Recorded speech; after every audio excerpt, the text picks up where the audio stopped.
Yes, kay gandang umaga mga ka-reapers. So bakit kay gandang umaga? Time check, alauna. Yun know. So nandito na ulit tayo sa ating repair shop. So meron tayong tanggap. Mabuhati ko lang. So ito siya.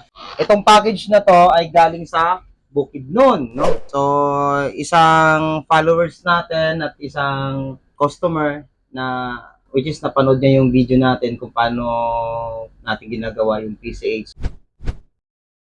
So, which is same case, meron siyang PCH issue din na laptop. Ayun, nagpadala ka agad siya ng laptop, no, kahit malayo. So, shout out sa'yo, sir, no, sa owner nito. So, galing to siya ng Maramag, Bukidnon, no, South Poblacion, Purok 1. So, ang layo pa. Galing Mindanao. So, tara, isa natin, no, PCH issue.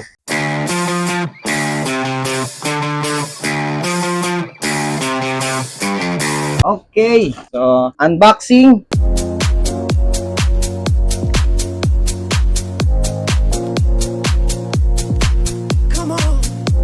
Thank you sa pagtitiwala nyo sa amin na para ma-repair ang iyong unit. So dito nyo pa pinagawa sa laptoprepairservices.ph.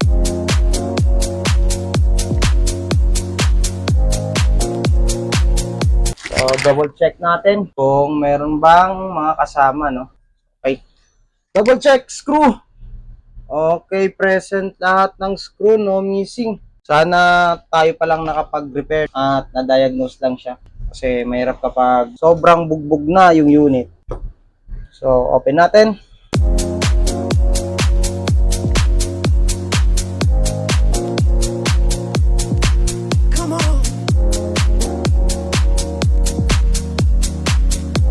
Yan. Yun, na-open na rin sa wakas. Una, tanggal natin yung battery. Okay. Physical check muna tayo. So, dito muna sa labas. Okay, clear naman. And then, kailangan natin i-remove yung motherboard.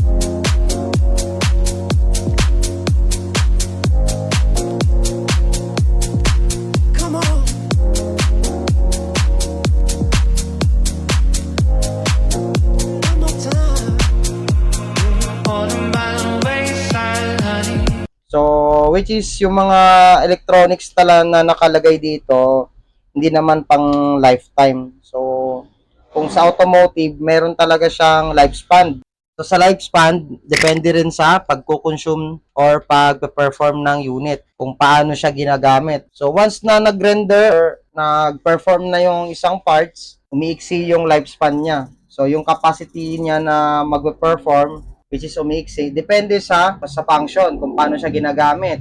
Kadalasan, umiiksi yung lifespan ng parts once na sobrang high temp or sobrang overclock or ang taas ng render. So, which is doon nagkakaroon ng decreasing ng lifespan, no? Itong motherboard na to, hindi ko alam anong story. Baka kasi common case ng mga PCH is nag-replace or nagalaw yung LCD. So, doon nagkakaroon ng attempted na madadamage tong PCH. And then regards naman sa meron kayong ginalaw, assemble kayo, so na nagkamali kayo sa pagko-connect ng mga peripheral components or like flex, so nagko-cause ng short. So ang trigger is PCH. So start tayo ng right, papuntang left. Okay, physical check kasi minsan bibilisan ko lang kasi anong oras na rin kasi. Kailangan ko pang matulog kasi bukas marami pa tayong gagawin. No? Tapos naman, wala naman tayo nakitang corrosion or leak na parts sa board. Clear? Okay. So ngayon, gamit na tayo ng ating multimeter tester. Testerin na natin ang kanyang board gamit ang ating multimeter tester. So, diode. Nakita ba? Okay. Let's check this area. First, the 19 rail. So, siya yung 19 rail. So, clear. Show me 500. 400 to 500. Okay. Saka, show me 500 again sa first MOSFET. Okay. Goods. 400 considers 500.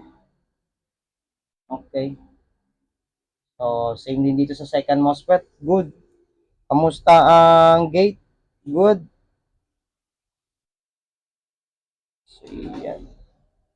Sa pangalawang MOSFET, kamusta ang gate? So, clear, no? So, check natin yung 5 volts, 400. Dapat, same dapat tong 3 volts. So, ito yung 3 volts. Check natin. Oh, ang baba. 182. Why? No? Why? 182 dahil dito. Tapos dito, 400. So, anong ibig sabihin nito? So, check ko muna yung lagay ng mga screw. Minsan pag nag-screw yung mga user or yung mga new tech, minsan tumatagos or nadudulas yung Phillips screwdriver. Goods naman yung hole. Goods naman doon. Yun dito. Okay. So, check natin tong PCH area. Ito. Show me. Good. Why? And then, dito ulit sa capacitor. Check natin to. 71. Sobrang baba. So, nandito. Ang problem. 71. 72. Sobrang baba. And then, check natin tong lang, ano ba to? May leak ba? Oh. So, wala. So, okay lang. Check natin ulit. Dito, diode mode. 195. Dito ulit. 00. So, yun na.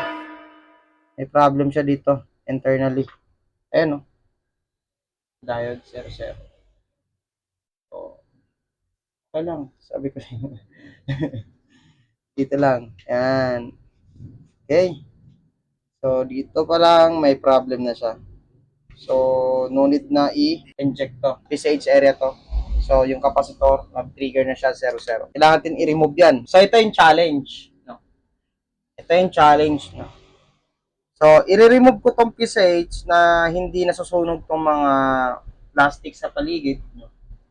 At saka ito, hindi nasusunog, hindi nag-iiba yung kulay. So, kailangan maayos ko siyang ma-remove. At dapat yung board same ng color nito. No? So, yun yung challenge natin.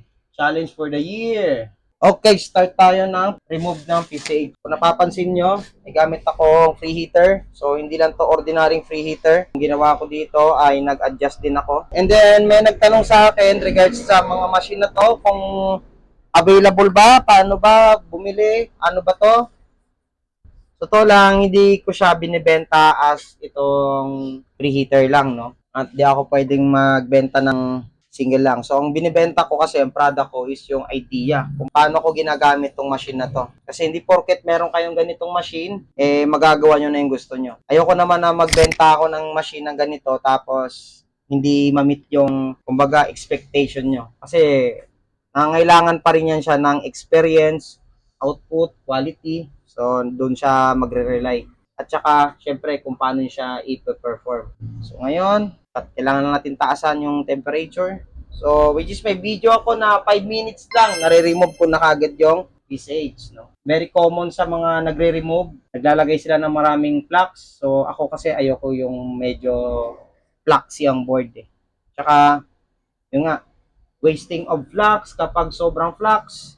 And then, kapag marami kang flux, nag-create siya ng maraming smoke, which is, yun, delikado sa ano natin, sa health natin. So, at saka isa pa, madumihin siya sa board kasi maging fluxy yung area. So, dapat ang flux lang nandito lang sa paligid ng PCH. So, which is na-compromise ko in the long run sa pagre-repair ko ng ganito. Nako-compromise ko yung paggamit ng mga solution or chemical ko. Before, which is ano pa lang, newbie. So, which is talagang lunod sa flux yan. Pero sa ganito, hindi ko na siya ina-apply kasi medyo ano siya, yun nga, trabaho. So, antayin ko lang na maging 180. 5 air. Okay. So, hataw. Tanggalin ko muna tong mga nakakonect na lock. So, ang binibenta ko talaga dito is yung tutorial, no? So, sa mga ibang tech na gustong i-avail kung paano mag-prepare ng ganito. So, meron tayong slot available. Pwede ako magturo at pwede ko rin i-share ito, no? So, may nagsabi sa akin din minsan, technician din, bakit ko daw binibigay ng libre? Hindi naman pwedeng ganon. Bakit daw ako nag-share sa online? So, pasensya na. Hindi ko kayo kilala at pasensya na. Yung idea hindi galing sa inyo at pasensya na kung affected yung business nyo regarding sa mga binibigay kong idea. Galingan nyo na lang. Yun na lang ma-advise ko. So, galingan nyo na lang and then mag-build kayo ng marketing, trust marketing, no? Loyal marketing sa mga customer nyo para makapag-collect kayo ng legit na customer para sa inyo. Nasusunog siya. Sorry. Goal ko pala, hindi nasusunog. Yan. Tanggal na siya. Tanggal ko na siya. Kasi ang kailangan kasi dito, hindi mo naman kailangan talaga siya ibabad ng ibabad. Kasi ang totoo lang, ang state ng mga parts, hindi pwedeng ibabad siya ng matagal. Kasi once na ibabad siya ng matagal sa hot air, sa temperature, so nababawasan yung parts. Hindi lang yung PCH ang nababawasan, yung sa paligid din ito. Which is, ang advantage lang nito, ginawa kong DIY, kung saan lang yung specific area na dapat kong i-apply na temperature, which is doon lang siya, hindi siya pwedeng magdamay pa ng iba. So, pakita ko lang kung ano yung nasunog. So, pansin nyo lang, is itong area na to. So, konti lang naman, hindi siya sunog, hindi siya pansin. Ayan, kita sa microscope. Ayan. So, okay lang yan. Naka-record naman. And then, yung plastic, hindi siya sunog. Yan, no? Yan. So, itong cameraman ko, newbie eh. Pasensya na kayo. So, yung cameraman namin is naka-day off. So, which is technician yung nagka-cameraman. So, yan. Ay, pero para at least maging transparent para sa inyo. Ito yung naging output. Ayan. Malinis, di ba? Yan. Hindi rin sunog yung banda dito sa may plastic. Taas, malapit. Ayan. Kumbaga, minor lang. Hindi masyado sunog, di ba? Healthy pa rin. Tsaka yung plastic, di ba, napaka-sensitive to. So, ayun.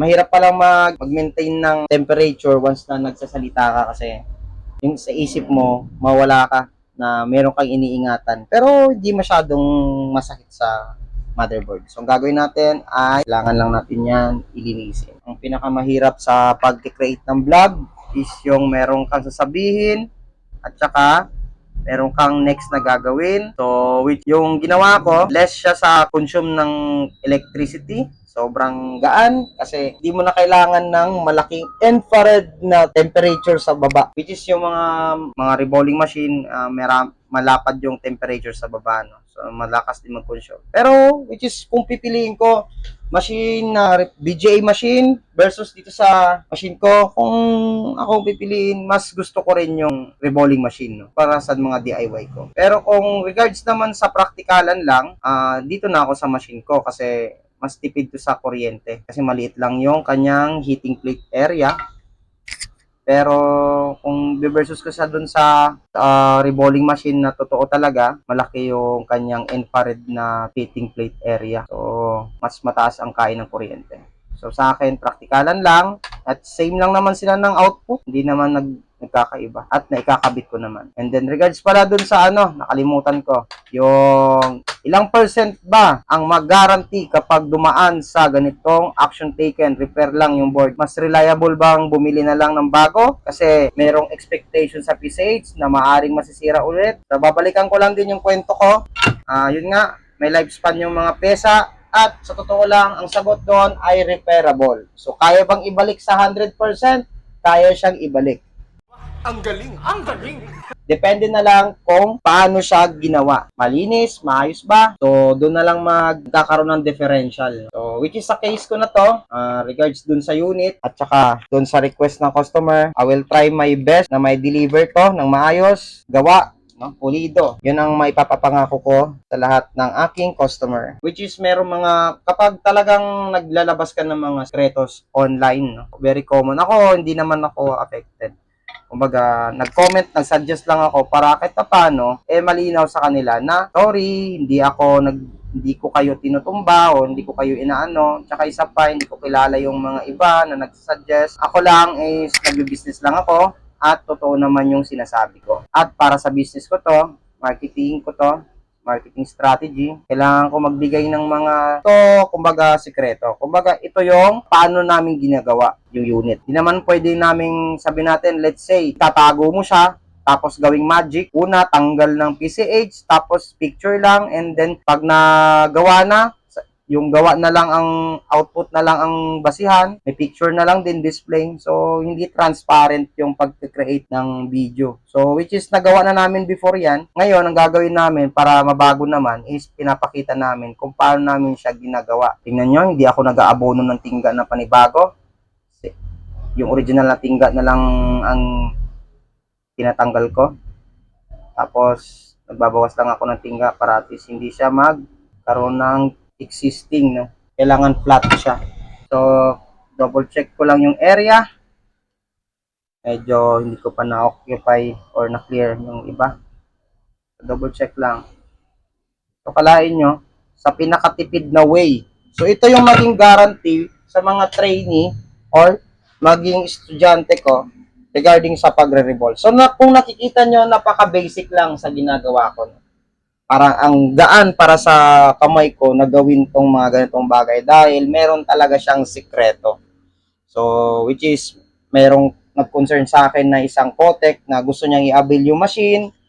Pero unfortunately, hindi ko pwede siyang ibenta without training or without lecture or lesson na maibibigay. Kasi mahirap na. Yun ang maging, kumbaga, bad impact sa akin, which is, kapag hindi ko siya ituturuan, baka sabihin nilang fake yung aking DIY machine. Okay. So, ayoko naman na lumabas ako na ganun. So, kailangan, with my proper tutorial, training, actual, kung hindi man actual, kahit online. So, yan.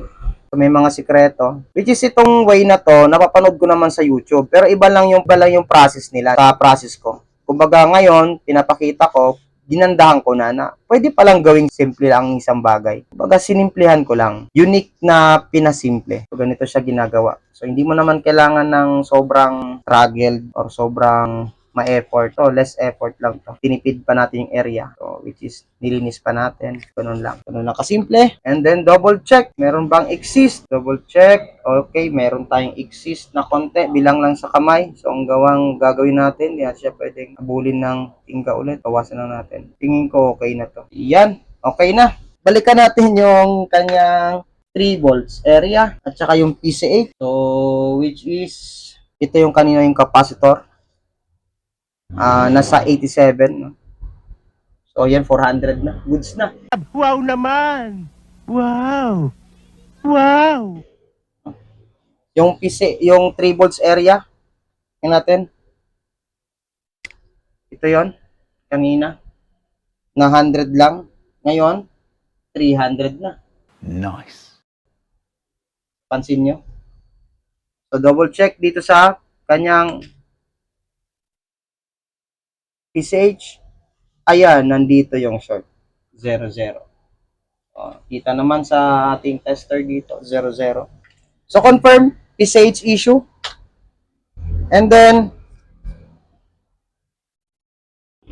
syempre, no further ado. Lagay na kaagad. So, which is, meron tayong PCH. And then, magpa-flux muna ako. Ilalagay tayo ng flux dito. So, ayan. Nalagay na natin. And then, punasan ko muna. Ayan.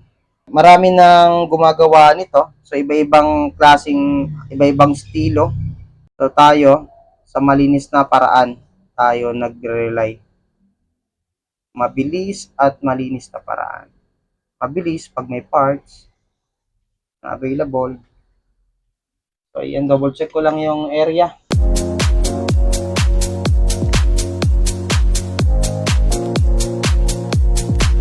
Come on. So, clear. Clear dito.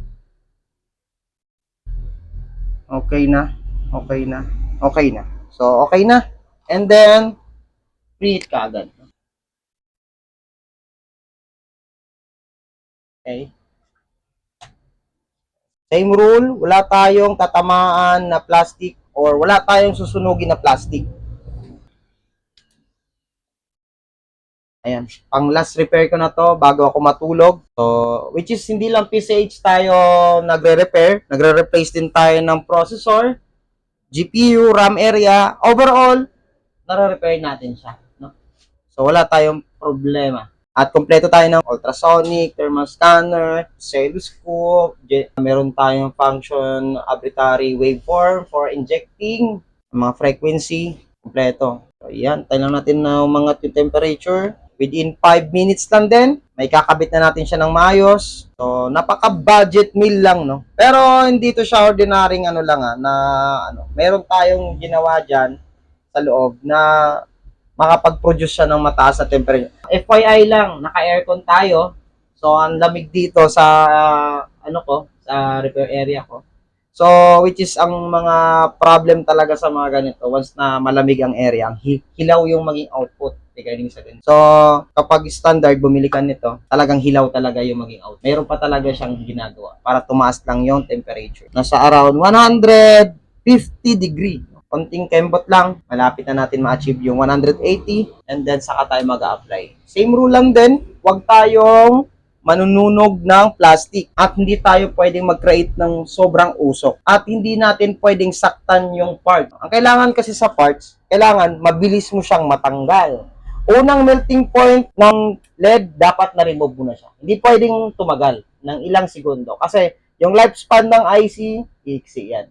So, minsan, kadalasan, ako, trying error ako before, I already tried na mag-overturn, which is goods yung PCH, nasisira ko siya. So, yung parts na nabili ko, brand new, kadalasan, may back job doon sa ginagawa ko. Out of 10, minsan, 5 yung back job before, kasi ganun yung naging, work around ko. So, which is yung traditionally na ginagawa ko, wala na yun. Ito na yung pinaka-latest. Na-replace ko yung IC or yung PCH ng mas fresh. Kasi ang kailangan lang is ma-meet lang yung unang first na melting point stage ng LED, no? So hindi ko pwedeng tagalan kasi yung lifespan So yun yung technique sa mga parts, no, mga IC sa pag-remove. Hindi mo pwedeng tagalan. Kailangan doon lang sa short life ng pag-apply mo ng temperature, pag melting point, tanggal agad. So doon pa lang mare-recognize at mako-consider yung parts mo ay healthy.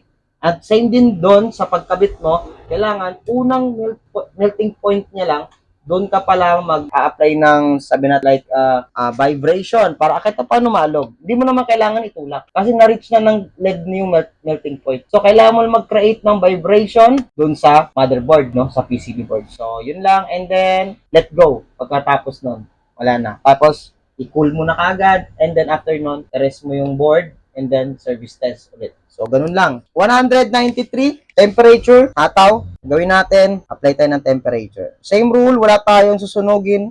Kung masusunog man siya siguro, konti lang. Hindi yung sobrang sunog-sunog. Alam ng mga technician yan kung anong state ng temperature na in-apply ko at anong state ng plastic na, wow, natanggal yung PCH na hindi masyadong sunog-sunog yung plastic, 'di ba? Napaka-wow. Pero kapag nasa expert level ka na, there's nothing wow, mga ka-repairs. There's nothing wow. Kailangan lang practice. Okay, ako muna mag-ano. Grabe, dikit na kagad siya. Sobrang bilis, mga ka-repair. Connect na kagad siya. So hindi ko na kailangan ng wait mag-apply pa ako kasi medyo alanganin ako doon. Kasi dami kong mga words na binitawan, mga ka-repairs na hindi ko na-estimate, okay? So, yan, cool down. Saglit lang, hindi tayo umabot ng 5 minutes. Cameraman, how's your job today? Still kicking pa rin? Tapos, nangangali ka na. ngayon na na-experience kung gaano kahirap yung trabaho ni Robert. So, which is, FYI lang din, mga ka-repairs and then mga customer, no? Yung mga namin, kumbaga followers din. Meron tayong branch doon sa may MOA. So, So, pwede nyo puntahan si Greg. Ano nga yung shop natin doon, Greg? Connected Telecom. So, punta lang kayo doon. Kung mas malapit kayo sa may MOA, so pwede kayo mag-draft or mag-walk-in. Meron akong isang ka-team doon na legit expert sa board. So, yung mga team ko, oriented yan.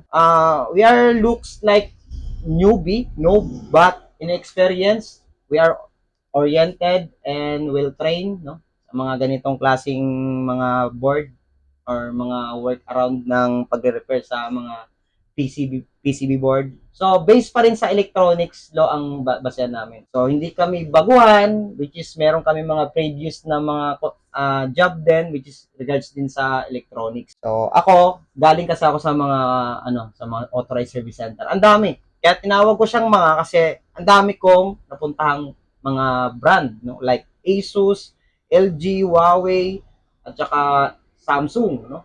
So, authorized service engineer ako doon. So, yun yung mga previous job ko. And then ngayon, I'm doing laptop motherboard. So, multiple brands. So, cooling goods. Okay, angat ko na. Pero bago lahat, sisilipin ko muna siya sa microscope, no?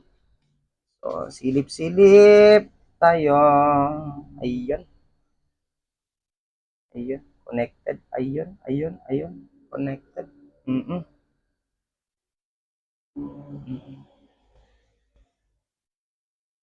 So, goods. So, check natin yung physical ng plastic. Naku po. No! God, please, no! No! Diba? Ang galing, oh. Ito, sunog? Nothing. Naninilaw? Wala. Ayan, sunog ba? Hindi. So, mamaya clean Sana all. natin yan. Pero bagong lahat, kailangan natin palamigin yung board. So, ayan. And then, tester tayo, mga ka-reapers. Eto na. So, let's check. Direct agad. Yan, oh. 320. Check dito sa isang area. Tingnan nyo, mga ka-reapers. 324 goods. Yung capacitor. Di tayo nagkakaproblema. So, ngayon, gagawin natin, babalik natin tong kanyang heatsink.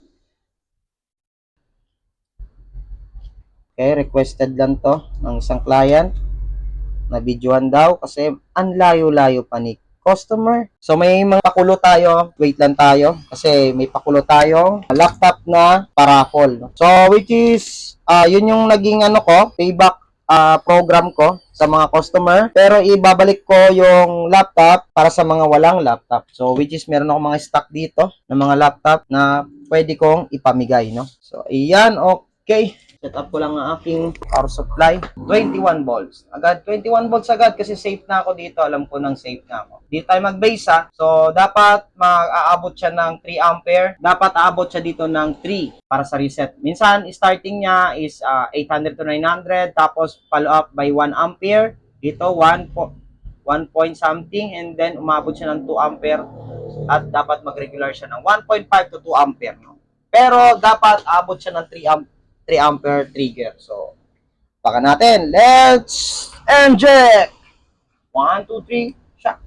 20 starting, 29, goods. Drop to 0. Charging trigger. Goods tayo. Okay. Find the 3 volts. Tingnan natin.